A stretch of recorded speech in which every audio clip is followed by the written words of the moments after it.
Hey there. Okay, good Friday, and well, it's officially over, boys and girls. Amazon's The Woke of Power is over. 8 grueling long episodes, and I was going to cover each episode individually, but I was too busy hating my life and watching She-Hulk, but also enjoying House of the Dragon and, just working all the time, as I always do. But this week I get one day off work, and I figured, you know what, it's time to sit down and do this to myself. I figured, the Rings of Power is like any time a woman wants to sleep with me. Just do it once, drink, cry, and when it's over, never talk about it again. Thank God it's over. So what am I going to do? Well, I don't have a lot in life, but I do have my integrity. It's integrity.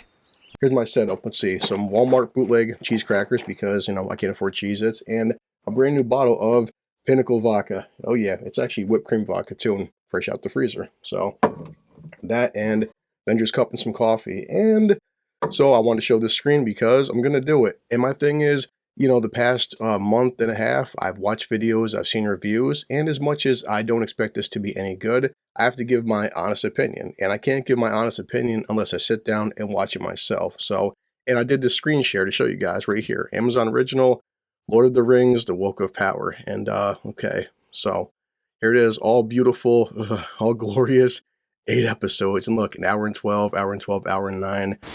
I'm gonna vomit. And this is going to be painful.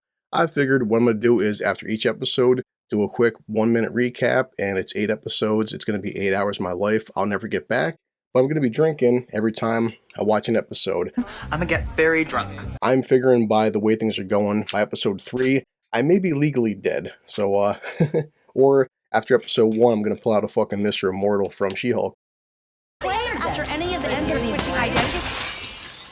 Yeah, as I said, I cannot do something and be honest about it without just, giving you guys my honest opinion. So I'm actually drinking this, and we'll see how it goes. I'm figuring by episode 8, I'm going to be like this and kill me. But hey, at least I can try to make somebody laugh, right? Well, no one's laughing now.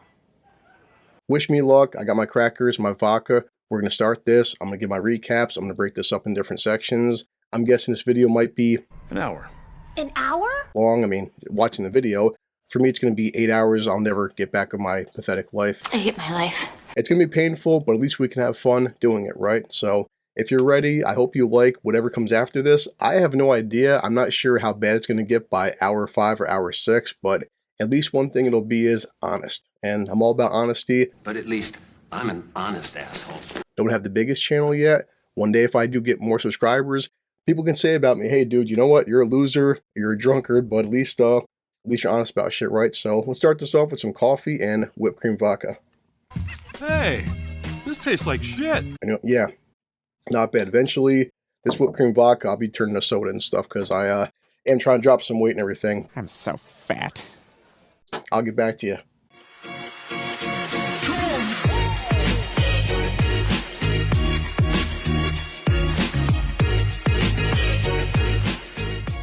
Hey there. Okay, and episode 1 is over, and my quick recap of what happened. And okay, off the bat, did I hate it as much as some people did? Honestly, no. But I can understand how like diehard Tolkien fans may hate it, and I'll explain to you why. So let's start off. I've already gotten some of this out the way and some more. Now we have to just get the obvious out the way. Aesthetically and music-wise, it's beautiful looking. You can't fucking deny that. There's some great wide shots, great shots of the tree, and the music is fantastic. You can tell Amazon spent $1 billion making this shit. No one's denying that.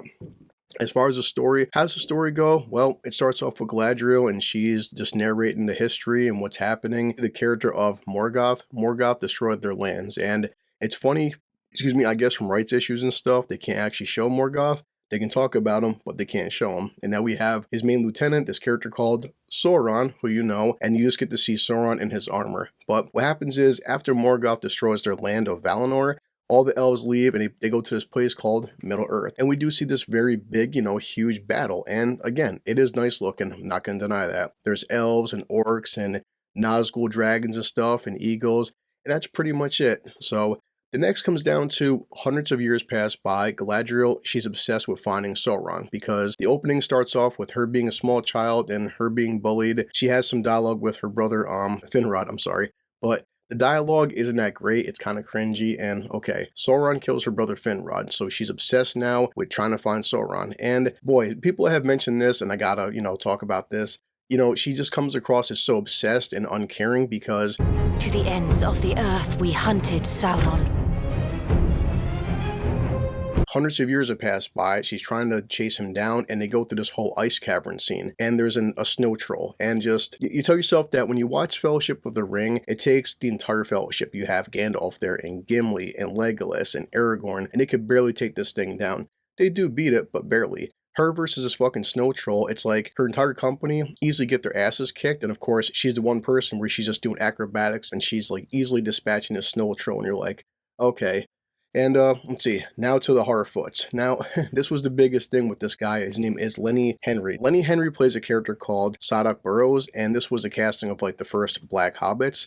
Technically speaking, Harfoots aren't hobbits, they're the prelude to hobbits, which I guess book-wise doesn't make sense because even Harfoots didn't exist until the Third Age, and You're fucking ruining this. even in Tolkien's description, it was said that Harfoots, they were all browner of skin. Now, what's browner of skin? That could be somebody who's Middle Eastern, it could be somebody who is Hispanic, it could be, okay, let's just say they're black. But the thing is, they would all be browner of skin. So if you're going to cast basically a black actor, all the fucking Harfoots would be black. It doesn't make sense. These Harfoot creatures don't have diversity, and okay, we very easily get this female Frodo and Sam. It's a character called Nori, and I forgot, Nori and Poppy. It's just so on the nose of friggin' Frodo and Sam. And also, about 40 minutes in, we get our first Dark Elf. I'm only going to say Dark Elf because it's just the whole, friggin' everything surrounding this stuff and the casting, and he's so happy to be the first black actor to be an elf. And I couldn't help but cringe a little bit because it felt like some of the dialogue was so fucking on the nose. He's the only, well, black elf in the friggin' show, and one of the humans is like, get over it, pointy ears, that was 1,000 years ago, and, you know, you people need to get over it. And you're thinking, you people? I don't believe you people. What do you mean, you people? And of course, he's falling in love with a woman, and I think her name is Bronwyn. And Bronwyn and his one elf buddy saying that, yeah, the union between humans and elves and stuff, it just doesn't happen, and it can't be, and it's usually forbidden. And you're thinking to yourself, yeah, the very first Lord of the Rings, dark elf, and he's in love with a human, and humans and, you know, friggin' dark elves or elves can't be with each other. It's forbidden. It's almost like, yeah, it feels like nowadays politics, but okay. So now on to Galadriel again. Galadriel just seems uncaring. She will leave her own people behind. She doesn't give a fuck. She's trying to face Sauron. She's trying to track him down. Nobody cares. Like, listen, it's been hundreds and hundreds of years. The guy's not coming back. He's gone. Eventually, Gil-galad, who's the High Elf King, he calls her back, and she has some interactions with Elrond. Elrond is played like a politician. He's nowhere near like the gravitas and like the elegance of Hugo Weaving, but okay. And he's telling her, yeah, it's time to go back. Gil-galad tells her it's time to go back. You're going back to Valinor. It's over with. And she's like, no, that's not going to happen. I need to find Sauron. No. Sheer fucking hubris. At the end of this all, it is pretty fucking stupid because all the elves are on the freaking boat. They're going to Valinor. Like you see, like, you know, and again, beautiful shot. Birds are going by. The clouds are opening up. You have this great music. And all the elves are like, it's time to go. And at the very last second, she jumps off the fucking boat. And they're showing this freaking map showing like the seas and the southern lands. And then, you know, like where Valinor is going to be at. And you're thinking hundreds, if not thousands of miles from the shore. And she's going to jump off the fucking boat into the middle of the ocean and I guess swim back. And you're thinking, okay, elves don't age, they can still be killed, they still have to eat, they still have to fucking sleep. How do you plan on making it back? And It's a stupid idea. it's just a stupid ass decision. But the finale is a meteor lands and everybody sees the meteor, Elrond and Gil-galad and just, you know, for all the elves and all the Harfoots. A meteor lands, female Frodo goes there, there's a huge crater, and it's a guy that's, you know, just has underwear on, apparently a wizard. Which wizard is this? We have no idea. Could it be, you know, freaking Gandalf? Could it be somebody else? Could it be Sauron? I don't know. And that's pretty much it. Sorry, it's quick 6 minutes. That's episode 1. I am not impressed. Wasn't as terrible as I expected it to be, but, you know, it was kind of, eh. I've seen worse. I've seen better. On episode 2, and I'm going to keep drinking, and hopefully I won't be too drunk by episode 3. I know this is kind of all over the place, but I'm taking quick notes and just, you know, I mean, it is an hour and 12-minute episode. This is taking too long. Is it as woke as I imagined? Not really, but it damn sure is there. It feels like some 2022 politics into a timeless Classic tale. Okay, on episode 2. I'm gonna start the next one. Hey there, okay, episode 2 is over, and, well, I gotta say, just like episode 1, we get to see the dwarven city of Khazad-dûm, and, you know, I'm not gonna lie, just like episode 1, it aesthetically looks amazing, and the music is cool, so I'll give them props on that one.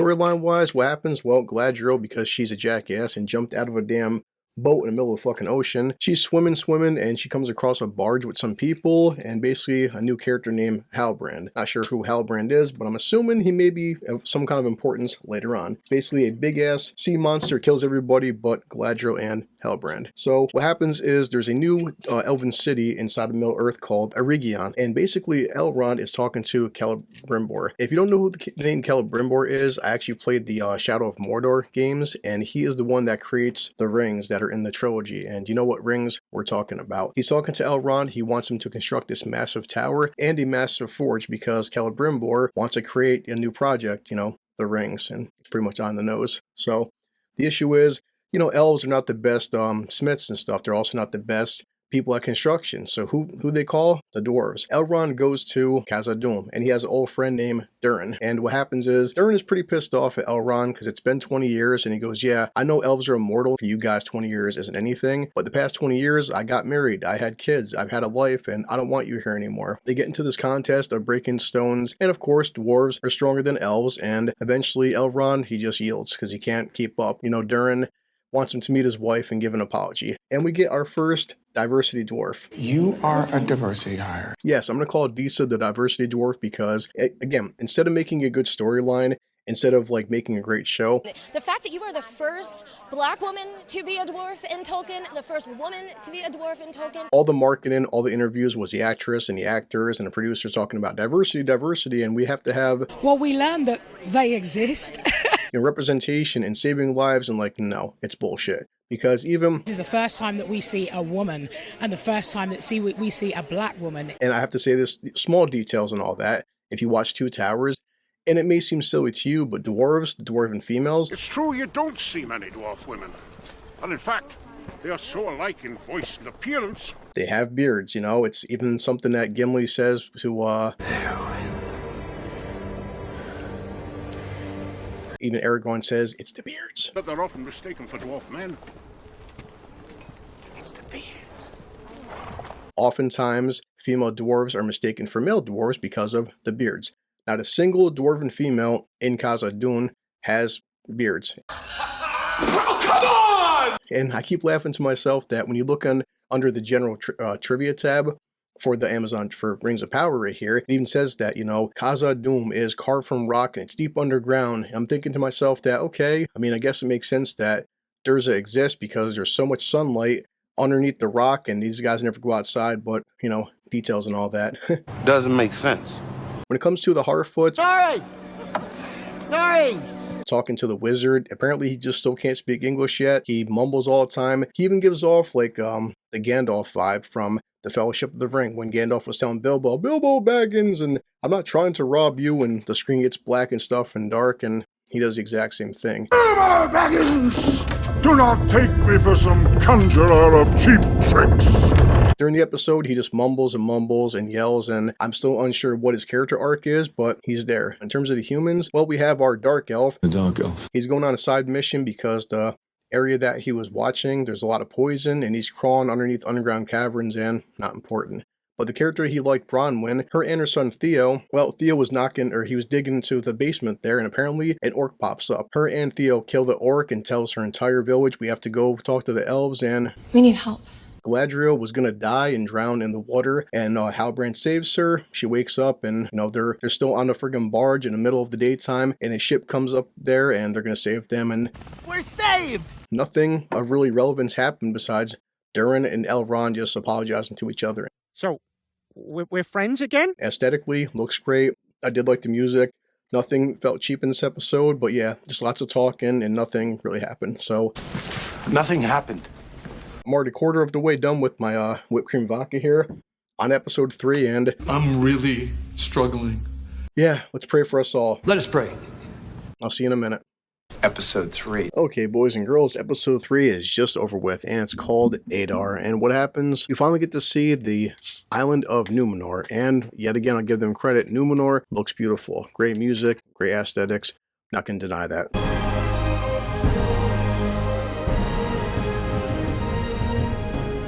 So what happens is, Galadriel and Halbrand, they're brought into the Queen Regent Muriel, and basically it's like, yeah, we want ships, we want to get out of here, we don't want you to, and they make kind of a truce. Halbrand basically says that give us a couple days to, you know, have you guys wait on your decision. Well, Galadriel is being an insufferable bitch as always, and she's like, yeah, you know, you owe us because your people aligned with the elves, and you were given this land as a gift for helping us defeat Morgoth. And Of the elves that you were given this island. Surely you can spare a few planks and a rudder. Muriel's like, no, but whatever. So move on. The Harfoots in this episode are kind of assholes. In fact, when I think about the Harfoots now, I'm thinking of we're surrounded by assholes. I knew it. I'm surrounded by assholes. They have this thing where they're constantly migrating, and what happens is if you don't migrate with them, they will leave you behind to die. Nobody goes off trail. That's right. And of course, we have Bootleg Frodo here. Her father twisted his ankle last episode, and he has trouble carrying the cart. And if he can't keep up, He's gonna die. they will leave you behind to die. And you're thinking, Pretty heartless. eventually, the wizard or the stranger comes up and he's looking at these maps of these constellation of stars. And because they're all pissed off that Bootleg Frodo here, she befriended him, they want to kick her out of the caravan, but they decide to keep them. Fine, you can stay. Arendir, our dark elf, he's captured by orcs. And what are the orcs doing? They're digging tunnels and they're having the humans and the elves be slaves. It's kind of weird because apparently orcs, they have like this, I mean, I would say like they're vampires, but apparently they don't like sunlight and it hurts them now. So when they're digging the tunnels, whenever the orcs come out in daylight, it burns their skin. And I'm like, when did that ever happen? So, okay. And we finally get to meet Isildur. If you're not sure who Isildur is, when you watch The Fellowship, well, he's a guy who cut the ring off Sauron's hand, and he should play in a pretty important character. We'll see. So Galadriel, what does she do? She rides to this hall of lore that Numenor has, and she figures out that Sauron's mark, it's actually a map of the Southlands. The Southlands is where Halbrand is from. And now, what is Halbrand doing? He's so far a weird character because he's getting along with the locals, and basically he gets into a fight. He gets into a fight with 5 guys and easily beats the shit out of all 5 of them, kind of like alluding to something later on more important. He's a villain. Galadriel's telling him that, okay, I figured out that the Southlands is where Sauron is coming.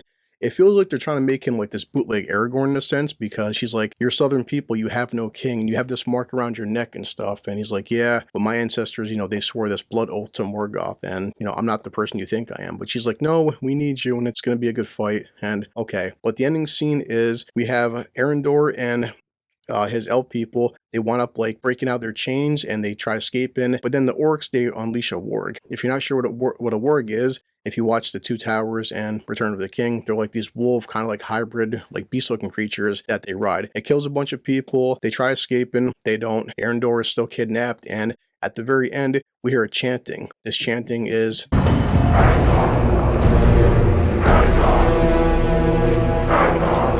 not sure who Adar is. Apparently, it's like the elvish name for Sauron, but we don't see it. We just see like a humanoid-looking figure. As the Harfoots are riding along, Bootleg Frodo here, her father has trouble carrying the cart, and the Harfoots are flat out going to leave them behind to fucking die, which is pretty horrible. But the wizard there, he helps these guys fix their cart, and finally he speaks some English and he says the word friend. Friend.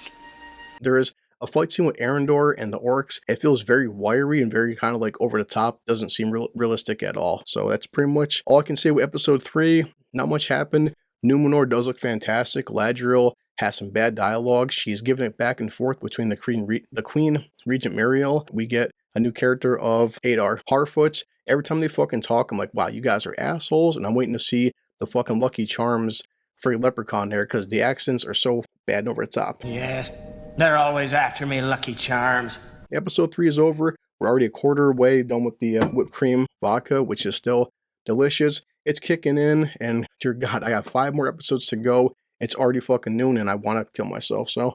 Just let me die, please. Stay tuned for episode 4, and I hope it doesn't suck. The show looks great, sounds great, but the storyline is just pretty damn weak, and Galadriel, man, she's not a great character. And she is a real bitch. I'll see you guys in a little while. Enjoy episode 4 review, and okay, I'm kicking in. Goodbye. And now, episode 4. Hey there. All right, boys and girls, we are 4 episodes done, and I am halfway through this fucking bottle of whipped cream vodka, and I'll tell you, at least I'm enjoying something. So, all right, episode 4 is called The Great Wave, and it's a wave of something, all right? Great wave of bullshit. Bullshit. Now, to be fair, it's not offensively bad, it's just fucking boring. I was dying of boredom. So far, I mean, it's been 4 hours. I'm trying my best to stay hydrated and sane. This project is getting harder and harder. What's going on? Muriel, she has a dream. She has a dream that these massive waves come down to Numenor. I guess that's the premise of the Great Wave, and destroys everything. And it's a dream, but apparently foreshadowing what's to come. Now, the character, it just feels, it feels very 2022. You have this character named Tamar, and he's out there talking to this crowd, and he's like, oh yeah, the queen and stuff, and she wants to have elves on our shores, and elves, they don't age, and they work harder, and they'll take your jobs. And I know I'm not the only person thinking. It just feels like very South Park of... And offering to do the same work for next to nothing. They took our job! Galadriel and Muriel are arguing, and she does like that infamous line that you've probably seen on the internet where Galadriel's like, there's a tempest inside me, and... I'm holding a tempest. There's a tempest in me! It swept me to these shores, and... It swept me to this island for a reason. Someone that's you, Regent, you can't quell inside me, and... And it will not be quelled by you, Regent. Galadriel's like, let me out of here, and Muriel's like, no, I don't want to let you out of here, and let's move on. But she has the whole thing like, oh god, it feels very forced and Aragornish, where it's just like, you know, Halbrand, he's heir to the Southlands, and he shouldn't be here, and he's so much more than just a simple man, and you're like, yeah, I feel like it's foreshadowing something bad that's going to happen. Now we finally get the character of Adar. Adar definitely looks kind of elvish. He takes an orc, puts it out of its misery, and then he has a conversation with Arondir. Basically, he speaks Elvish and says, listen, I'm going to let you go, and I want you to deliver a message for me to the people. And basically, the message is, okay, you all can live and just swear fealty to me, and that's it. Okay, Elrond and now Celebrimbor, they're building the tower, and they're working with the dwarves, and they're building, you know, Celebrimbor's infamous friggin' mine there, not mine, sorry, forge. I'm drunk a little bit, so. I feel something. Now, Durin tells Disa, the diversity dwarf, I'm going to keep saying it, that, they're making progress in the old mine, and you're thinking to yourself that the old mine, what is this foreshadowing? Maybe a Balrog of Morgoth. A Balrog that happened in the movies in the first film, but... Do you think so? Basically, the past 3 episodes, he's been keeping a secret from Elrond. And what is a secret? Mithril. Finally, he tells Elrond that I found this new ore. It's very light, it's harder than steel, and it's called, well, they call it something different, but in the Dwarven language, it's gray silver. In the Elvish language, it's called Mithril. And he makes Elrond swear to everything sacred and holy that, don't tell anybody, I got this new thing called Mithril. I swear on the memory of my father, Eärendil the Mariner. A blast happens. A few dwarves get stuck inside the mine, and then we have diversity dwarfs singing to the rocks, and they let them go.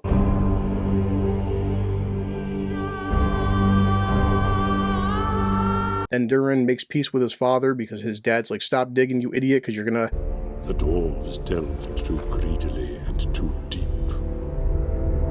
Bring something out. You know what they awoke in the darkness of Khazad-dûm. So now the character Theo, he goes back to his town because now that the fact that they moved towns, the new town is low on rations. He goes back, he's trying to gather, you know, whatever, bread, grain, or anything. An orc shows up, and Theo pulls out this sword hilt. Now, apparently, this sword hilt he found in a previous episode underneath the basement there. Whenever he puts his blood in it, the sword hilt turns into a full sword. It's kind of weird and foreshadowing something. Guess we'll get to that later. It's weird because nighttime comes along, and I've seen this on the internet. Him and Arendor start running because Arendor saves him. They get into the forest, and out of nowhere, Bronwyn, Theo's mother, she appears for some friggin' reason, but okay. Arendir, he just like is such a badass and a Legolas knockoff, let's be honest, that he grabs an arrow out of midair and starts shooting back to the orcs with arrows.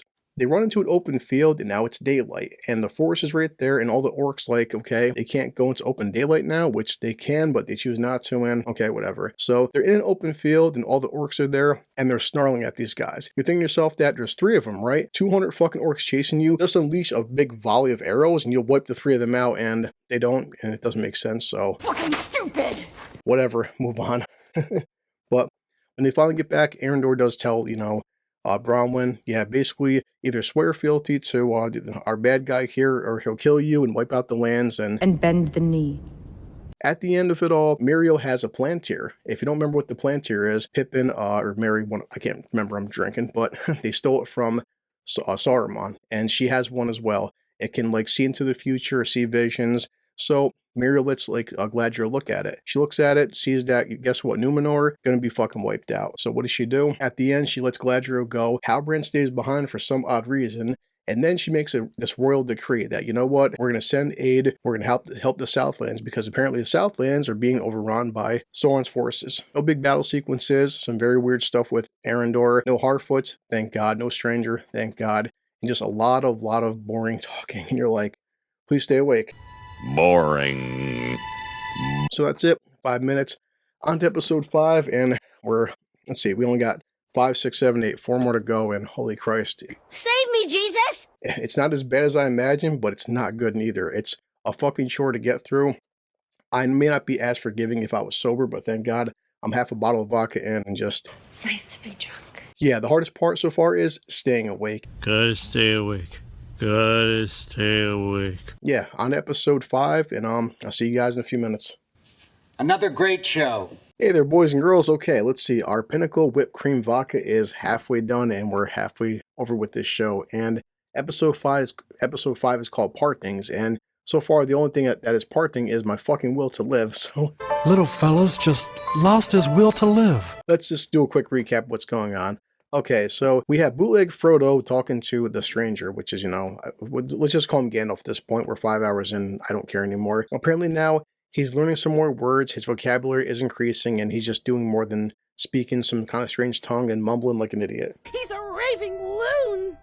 Now we get our first scene of this Eminem-looking actor. I guess it's a female, some actress, according to the Amazon website, which is called Birdie Sisson. I'm not sure, but... That is one scary woman. She's creepy as hell looking, but I'm not going to be honest, I've banged worse. I have virtually no standards. We're back to Adar. He's out of the sun. He's talking to orcs. He can be in sunlight, but orcs can't. And he's like, give me your arm and stuff. And the orc is like, he's in sunlight. His arm is burning, and Adar can still be out in the sun. I'm not sure what he's doing, but he's definitely, nothing about him seems like he's Sauron. It's obviously setting up for something else. Isildur is there. He's arguing with his father. Halbrand is making swords for some reason. Now he's a swordsmith, and sure, okay, let's go with that. Now we have a bunch of wolves, these CGI wolves, of course. They attack the Harfoots. Bootleg Gandalf, or maybe Gandalf, Hobo Gandalf, whatever you want to call him, he does a bunch of magic. He slams the ground and sends all the wolves flying, and the wolves run away. I'm still not sure what his character arc is after five fucking episodes, but it's there. And let's see. This upcoming scene, you may have seen this online, but Galadriel is just basically showboating and bragging of like how good of a warrior she is and how bad these Numenorian guards are. And it reminds me of like in Two Towers, right? You have Aragorn talking to this one kid. This kid is scared shitless, and Aragorn is like, okay, I know you're scared. I know things are looking bleak, but here's how you hold a sword, kid. Give me a sword.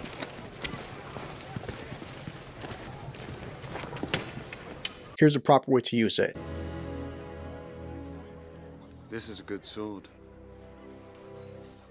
Galadriel doesn't do any of this. She has this weird fucking 6-minute choreography fight with these 4 or 5 guards in a row. Instead of teaching these guys, how to fight swords, how to fight orcs, all she's doing is showboating and bragging and doing some kind of weird type of smile and just basically embarrassing these guys. Instead of actually showing them how to fight orcs, you're just being like an arrogant, overbearing, just asshole, and like, move on. It's a waste of fucking time. Such a fucking bitch. Now, female Frodo is talking to, I guess, let's just call him Hobo Gandalf. He's putting his arm inside of like some water because she offers him beeswax since he got scratched by some of the wolves, and all the water turns like frozen and starts like creeping up his arm.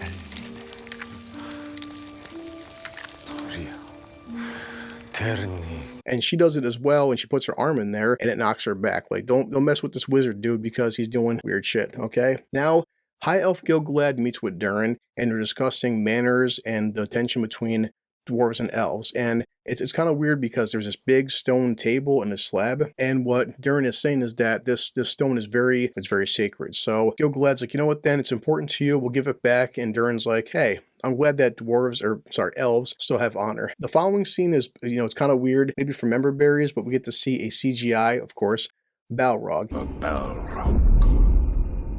Gil-galad is asking Elrond to tell him the story about this old song with the history of like Mithril and stuff. Basically, Gil-galad knows the fact that Durin and his people haven't covered Mithril. He's telling Elrond Tell me what's going on. I know the fact that Durin has Mithril, but Elrond, to his word and to his credit, is like, listen, I made a sacred oath to my friend. I can't break a sacred oath. And later on, even Celebrimbor is like, we need this Mithril. It's important. And tell us that Durin has it. We know he has it. He has it. Elrond's like, listen, I can't break the fucking oath. I made an oath to my friend. I'm not telling you guys. Actually, I'd like to plead the fifth. Elrond is talking to Durin. They're old friends. And he's like, what's happening? He goes, I know it's bullshit. Let me know what's going on. And basically Elrond admits to him that like the elves need Mithril, our people need that, and the fate of the elves right now is in your hands. Durin's kind of happy, like, say it again, say it very slowly. Not very slowly, I mean very slowly. Tell me the fact that you people need me, and Elrond's like, yeah, my people need you. I need your help. We know you have Mithril, and Mithril is tied into the fate of the elves. I'm not sure why it's so fucking important, why the elves, he's saying that we're immortal, and we will lose ourselves and lose our souls. It sounds so stupid. Now, Durin is like, we have to talk to my father and start digging deeper. Nothing bad is gonna happen. Back to our dark elf, Arondir. Arondir is basically talking to, what's him, Theo. He's showing him how to be an archer. And Theo, what does he do? He whips it out. Whip it out, Butters. And he whips out the sword hilt and he's showing Arondir the fact that I have this sword hilt. It's important. Arondir's like, why the hell do you have this sword hilt for? What's going on? So at the end, let's see. We get to see Adar. A very good looking scene. Not going to deny this. We see all the orcs at nighttime. They're marching. We know they're getting ready for a big ass fucking battle. And after that, you know, pretty much that's it. The Numenor, they show all their soldiers departing. They're on these ships. Galadriel has this brand new fucking armor. She looks decent at best, and there's some music playing. As usual, I'm just watching it just like, please God, thank God I'm halfway through this fucking vodka. Nothing's going on besides just politics. No kind of battle sequences, nothing of importance. I'm not sure why, you know, Mithril was so important to the elves. I have no idea what, you know, Halbrand is doing or what's happening at this point, but hell with it. So I didn't want to do a deep breakdown. Episode 5 is over. We have 6, 7, and 8. We got 3 episodes left, and oh yeah, and all I can say is, now after 5 episodes, I can tell you guys, I've had 2 or 3, I'm not sure at this point, colonoscopies, and they were fucking less painful than watching this show. It was torture.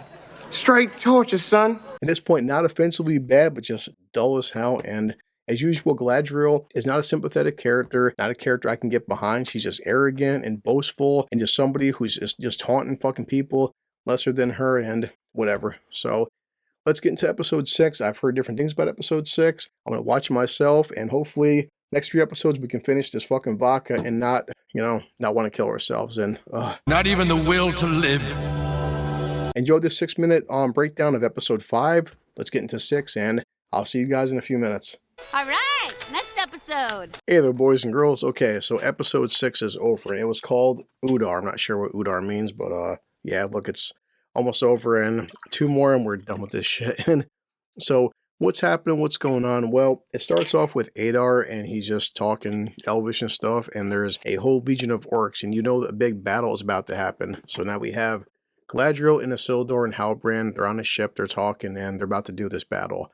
Now we have our dark elf, Arondir, and the sequence makes no fucking sense, but it's Lord of the Rings and it's Rings of Power. It shouldn't make any sense. Adar and all the orcs there walking up this mountain, this brick passageway. It's one entrance into this tower. What does he do? Shoot some arrows. They apparently remove some of the fortifications and drop this entire tower onto these guys and buy them some time. And they go back to their village and to a tavern and have this big now open landscape that's unfortified, and they know they're gonna freaking all die, probably. And you're like, are you shitting me? Well, you know, it's not the best strategy, since you would think that maybe at least with the tower, there's one way in, one way out. Why not just keep them all, you know, at bay and shoot arrows and stuff and throw rocks and do whatever you gotta do. So, okay, that doesn't make sense. It makes no sense! We get this battle sequence. It lasts about 45 minutes, and I'm not joking. To say the least, the orcs beat all these idiot villagers, but at the last second, the Numenorians, they ride in and save the day. It almost feels like, you know, 2 towers with the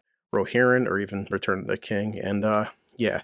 So as Adar, he finds a sword hilt that Theo was having, and well, he wants to go use it to do this master plan. But now Galadriel and Halbrand, they wind up stopping him. Halbrand's about to kill him because he's like, yeah, do you remember who I am? Remember what you did to me? And Adar's like, no, I don't. And Galadriel's like, we need him alive and we need information. So they bring him back. Galadriel has this big speech about, yeah, I remember when Morgoth, you know, she took some elves and she twisted them and they're dark and they're corrupted and stuff, and you're kind of a mistake. And now I'm going to spend this entire age wiping all of you out. So, yeah, and Halbrand, now Muriel, she came with these guys and she tells everybody, hey, listen, Halbrand is here because he had the sigil, remember? This little pouch thing and stuff, proving he's the king. And now the king of the Southlands is here. And everyone's cheering because I'm sure later on, saying that Halbrand is the leader of your people, he's king, it won't bite you in the ass later on, right? I think he's a villain. That's pretty much it. And now, well, Arendor tells Theo, we'll take the Sword Hill, and when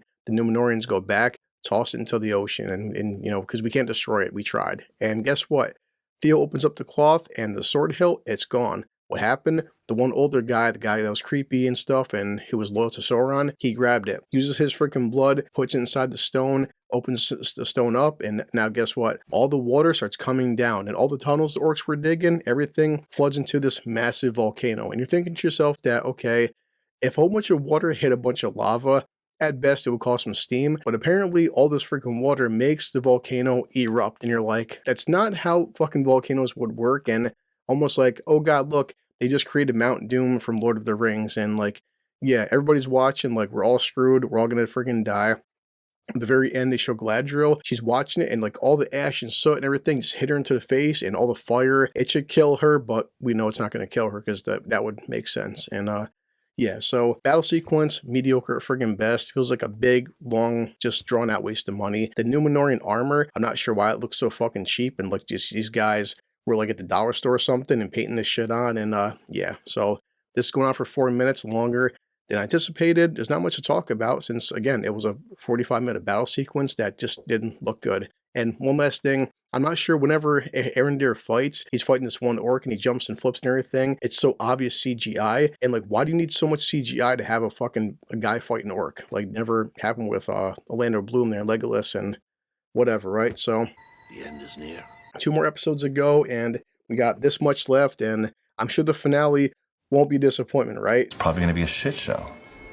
Here we go. I'm going to stop this, start episode 7, finish this up, and yeah, I'll see you in like an hour, everybody. So, cheers. Episode 7. All right, boys and girls, at this point, let's just drink it straight from the tap. Episode 7 is over, and it's called The Eye, and boy, a lot does happen, not a lot of it being good, so 1 second.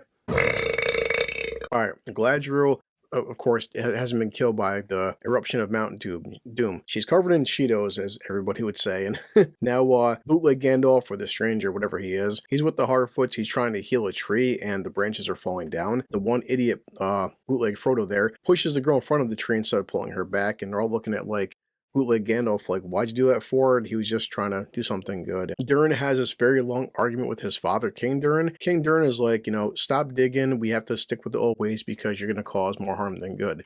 And Elrond is like, I have to say goodbye to my friend because King Durin doesn't want to give them the Mithril. At the end of the episode, and I'm sorry to jump all over the place, but the timeline in this show doesn't make any fucking sense because you have the timeline from Galadriel and her standpoint, and also King Durin and Elrond and their standpoint, then the Harfoots and their standpoint. You're like, what is up with the timeline? Reset the timeline. But at the very end of it, you know, King Durin is like, seal everything up, and a single leaf flutters and goes down to the bottom, and the leaf catches on fire. And shocker to nobody, what did the dwarves do? They awakened a Balrog. And like, yeah, it's basically Fellowship of the Ring.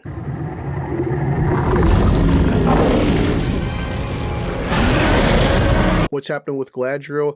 Okay, she gives this one speech, which I'm sure people will keep showing it when she's talking to Theo, and she does the whole, like, you know, evil is battle from within, and wars aren't fought a certain way, and you shouldn't talk about, you know, slaying orcs as being a good thing, and it's just, it's bad dialogue. So, Muriel is alive, she was blinded during the explosion, Halbrand is alive, and he's gravely injured, and Galadriel has to take Halbrand and bring him somewhere else, because, again, for the finale, I'm sure this won't have repercussions, right? And now we have, what's his face there? The bad guy, I can't remember his name at this point, Adar, is talking to all the orcs, and he's like, okay, guys, the sky is cloudy, and the Cheetos is everywhere, and it's just a hue, that's all it is, but now you don't have to wear your coverings anymore, because the sun isn't out, and he's like, yeah, now all the orcs are like, Adar, you're king of the Southlands, like, you know what, we're not going to call it the Southlands anymore, we're going to call it something different, and you're thinking to yourself, what could they possibly be calling this area that had this massive volcano and explosion, and now it's covered in ash? I don't know. Possibly Mordor? Like, holy shit. Why was that a big deal? It was obvious. We saw it fucking coming a mile away. nothing else happened with that. So, okay. Basically a episode 7 recap of The Eye. Yeah, Mordor is officially named. The Balrog is awakened. Galadriel's covered in fucking Cheetos. And it's a very long, boring goddamn episode. And thank God, only one more to go and I get to finish this. And like I said, I'm not even going to pour a glass at this point. I'm just going to fucking drink this thing out of the tap. Oh, my heart just stopped. Will the finale be that great? Will anything bad happen? Will we finally get some answers? Like, who is the wizard? Gandalf? Who is Halbrand? Is he important? He's a bad guy. What's going to happen with the rings or Mordor and Durin and the Balrog? Let's find out. And like, yeah, as you can tell, it's been a long goddamn day. It's been hard. Let's finish this. Finish the finale. I'll be back for you guys in a few minutes. And it's an hour and 10 minutes long and just, oh Christ. Almost over. Wish me luck. Finally, it's over. Hey there, so the finale is over and the Rings of Power Season 1 is officially over and it's ended. And you know what else ended? My fucking will to live. Little fella's just lost his will to live. Yeah, let's just finish this bottle right now. Give me 1 second.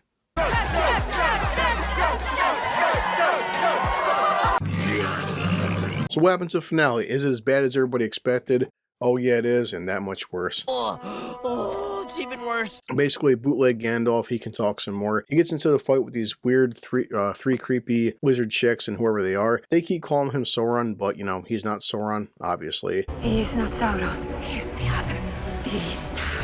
He is... I'm good. And he gets into a fight, bootleg Frodo there, gives him a staff, and he banishes them and kills them, basically. Our Black Harfoot friend gets stabbed, and I pretty much guess he's dead, so, okay. Greatest death scene ever written. Back to Galadriel and Celebrimbor and Elrond. So basically Galadriel was riding her horse and she brought Halbrand back to be healed by the healers. And okay, they heal him. That's a stupid idea. Halbrand is okay. Halbrand is talking to Celebrimbor and he's like, hey, I've heard of your tales and I heard of what a great smith you are. And yeah, we only have a little bit of mithril because that's all we got from Durin. And Celebrimbor is giving him ideas in terms of like, well, you should take the mithril and use lesser ores and strengthen it. Like you can take, you know, iron and steel, for example. And what a great idea. So Celebrimbor is talking to Gil-galad and figures out that we have enough mithril to make basically a crown. And a crown should go to the king.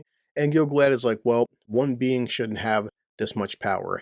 Eventually comes down to Galadriel's like, instead of making 2 smaller objects, we have to make 3 to have the balance. Because, you know, it's Galadriel's idea that we make the first Elven Rings of Power. And even as somebody who hasn't read the books, I've seen this shit and I'm just like, you gotta be fucking kidding me, right?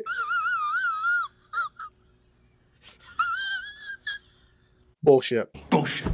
The big secret, which has lasted 8 episodes, which everybody's seen coming, it wasn't a big secret, and it's funny how the showrunners tried pulling one over on everybody, and... Oh, you think so? It's fucking obvious. Even during watching this, I kept dropping small hints of comedy and just irony here and there. So Galadriel is asking one of the other elves to look at the history of the Southlands, because she notices the fact that Halbrand is getting pretty close to Celebrimbor and giving him ideas and just... wow, something seems off, right? So apparently the pouch that he had, yeah, the line of the Southern Kings there, that line died off 1,000 years ago. So you're not the heir to the throne, and who the fuck are you? And in a big reveal and a big shock, he does a dream sequence with Galadriel, and to no one's surprise, look, it's Sauron. And you're like...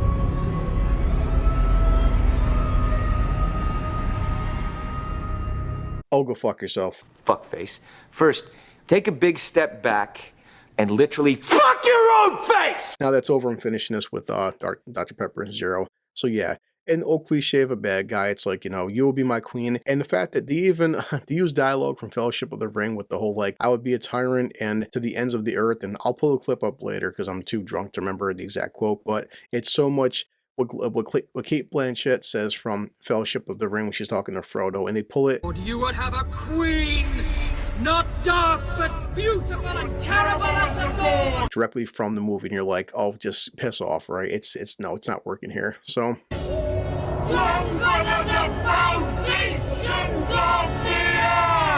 okay, well, Halbrand is basically, you know, she figures out he's Sauron. He leaves, and now the 3 rings get made. The 3 first rings of power. So one goes to Celebrimbor, one goes to friggin' Elrond, one goes to Galadriel, and you're like, are you shitting me? I can't take it anymore! And yeah, that's pretty much it. The wizard still calls himself an Istar, which means wizard. We don't know his true name. Again, if you want to look at lore, but it's not friggin' lore, Gandalf, and anybody can Wikipedia this stuff, doesn't come into Lord of the Rings mythology until the Third Age. This is the Second Age, but then again, Harfoots didn't exist in this age, but they're there anyway. So he still doesn't know his name, doesn't officially say his name. He has to go out west and figure out who the hell he is, and our female Frodo's got to follow him because she does. The very ending sequence of like Sauron looking at Mordor and stuff and looking at Mount Doom, and of course it still says under the Amazon General tab Halbrand, but you know we all know he isn't Halbrand, and it's just he tries the whole like thing with Galadriel. It's like, it's your fault, it's like I didn't save you from the barge, you saved me, and I didn't go with Numenor and stuff. I want to stay there, and you're the bad guy. And you're like, oh, this fucking dialogue and this reasoning, this entire show is bullshit. Bullshit. So at the end, I said people have done videos, way longer videos than me. I wanted to binge it on all one session, and it was very painful physically and mentally and spiritually. And it broke me. Did I hate this as much as other people? No, but also because I started off with a fucking full bottle of vodka, and I finished it, and I'm too drunk to actually be this angry. He's a drinker. I do recognize bad battle sequences, horrible fucking dialogue. They're breaking lore and canon all over the place. And characters like, the Dark Elves. having our diversity dwarf, our diversity Harfoot, our diversity elf. Their storylines go nowhere. These characters were created for the wrong reasons. You are a diversity hire. And you're like, what is so far the point of this fucking show? It just seems like $1 billion goddamn waste of time. Yeah, what a waste of money. Is it the worst show of 2022? Not by any means, because so far I've not hated anything as much as I fucking hated She-Hulk. But I can understand how diehard Tolkien fans hate this show, hate it with a fucking passion, and would make 1 hour long reviews per episode. As I said, I'm so busy, unlike a lot of people on YouTube, working 60 fucking hours a week. I just don't have time to watch every episode and do a breakdown. Whenever season 2 comes out, and best believe it will come out whether you like it or I like it. But how do we stop it? You can't stop it. Hopefully then I won't be working so much, and I'm gonna damn sure watch an episode and do full breakdowns, friggin' every single week. But as of right now, I just want to binge it all, get all 8 episodes out of the way, and Just get it over with. destroy my entire my entire day off work.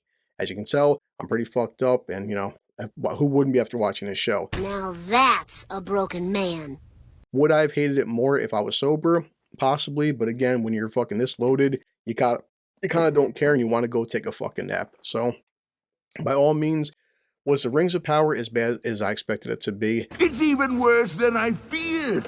But I think the biggest disrespect and the biggest thing that pisses diehard fans off is when you go watch the fucking 3 films, and the Hobbit films have their fucking flaws, no doubt, but they're not as bad as this. You still feel like Peter Jackson when he made Fellowship, Two Towers, Return of the King. They are 3 fucking perfect movies. They are masterpieces. They are perfect. And, the Rings of Power, with Amazon spending $1 billion fucking dollars, and look it up, $1 billion, you could have done so much more. You had the special effects, you had the budget, you had the technology to make this look even better than the Peter Jackson films, which are at this point over 20 years old. You fucked up. You didn't care about The story. or respecting the lore of Tolkien. You sat there and just wanted to insert your diversity and your agenda and your fucking politics into this show. You check all the boxes. There's so much you could dissect with these 8 episodes, which I don't have time for. There's plenty of people on YouTube that do have that kind of time, and, God bless them. I wish I had that kind of fucking time. No pressure, but I am a very busy man. There are people out there who just, fucking had their lives and stuff and just read these books and the Silmarillion and, like, the different ages over and over and over again. And even someone like me, I can spend 5 seconds, checking out Wikipedia and checking out Google and just seeing how much lore they are fucking destroying. You didn't care. And it sucks is because you had the potential to make something legendary, something great, and the bottom line is this. Someday, no one will remember you. 20 some odd years have passed by since Peter Jackson made that trilogy. But trust me, time flies. A few months ago, I took my son, my nephew, my sister, and my brother-in-law to watch the entire trilogy in RPX. They're timeless. 20 years have passed by. They're still worth watching. And you know what? In 20 years from now, they'll probably fucking still be worth watching. The Hobbit films, damn sure have a fucking lot of flaws, but they're not as bad as this. This Rings of Power, this first season, come on, guys. Until season 2 comes out, no one's going to be fucking talking about this. This will be forgettable, and it just feels like a massive disrespect to Tolkien, his legacy, even his son who was against this stuff. It didn't require any discipline to attain it. You read what others had done. You waited until his son passed away to get the rights, and you spent... And you took the next step. You didn't earn the knowledge for yourselves, so you don't take any responsibility. $1 billion on just a massive pile of shit. That is one big pile of shit. In the end, guys, I hope I can at least kind of make you entertained, make you laugh a little bit. As you can imagine, I'm gonna have to edit the hell out of this stuff. I had to edit a little. I would suggest, if you ever watch my channel, there's this guy out there named, and I've shown him before, Gary Nerdrotic. I've listened to every one of his episodes. He hates this show. He breaks it down in ways even I can't fucking do this. Well, here's a diehard fan.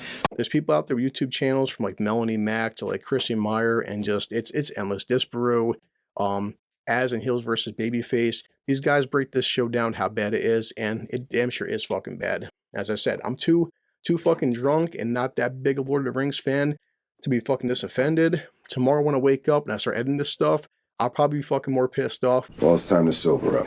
It was a terrible fucking day off. This felt like more work watching these 8 long ass boring episodes than being at actual fucking work. In fact, on my day off work, I'm looking forward to waking up tomorrow at 5 a.m. and going to work instead of ever watching this shit ever again. Going to vomit. I will only watch season 2 because I'm hoping I still have a channel by then, and just to review it and tear it apart. So, Rings of Power next to She-Hulk is easily the worst fucking thing on television in 2022. Your show sucks.